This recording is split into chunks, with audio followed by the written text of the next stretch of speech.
So an important thing here is converting all the lessons you learn for Monopoly and making your own custom Monopoly board and taking them and applying them to any board game.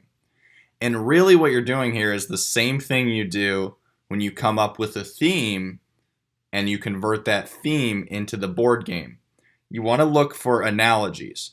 So all of the different things that are in Monopoly, right?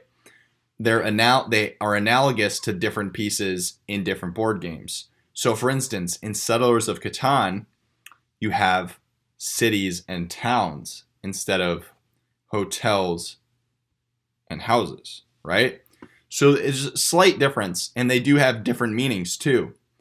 In Settlers of Catan, the objective is victory points. You want to get to 10 victory points, and you do that by building roads and other things. You get the largest army. There's a few different ways, and getting a city is worth more victory points. It's worth 2, whereas a town is only worth 1. And so this is sort of analogous, right? The town is analogous to the house in Monopoly. It's a lower value, but you tend to have more of them, right?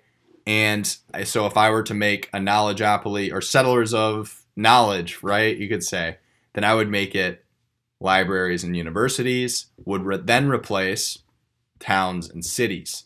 And you're just looking for these analogies in any game. And they might not have every feature, right? There is no sort of analogy for houses and hotels in Candyland. And then the other thing you want to look at is, what's the point of your game? The game of life, for instance, you wouldn't want to do maybe you could do knowledge, but it wouldn't be the best game for something like knowledge, right? You can't really integrate knowledge. Now, what you could do is the life of knowledge. Maybe you could somehow integrate the history of, philosophy, or the history of knowledge and when it began and when it ended, and you could integrate or geniuses' lives into the game or something like that. But I think the game of life would be better to do for certain people. So it's a good game to take your favorite, genius, or your favorite, movie star, really anything, favorite sports player. Maybe you really like Babe Ruth or something. And basically you could do the life of Babe Ruth, and you would go through, facts from Babe Ruth's life and go all the way until the end of the game and kind of lead it. It would be sort of like a way to learn about different people.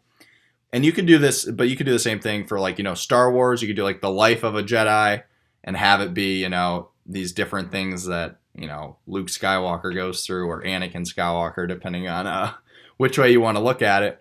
And you want to fit the right theme into the board game the right way.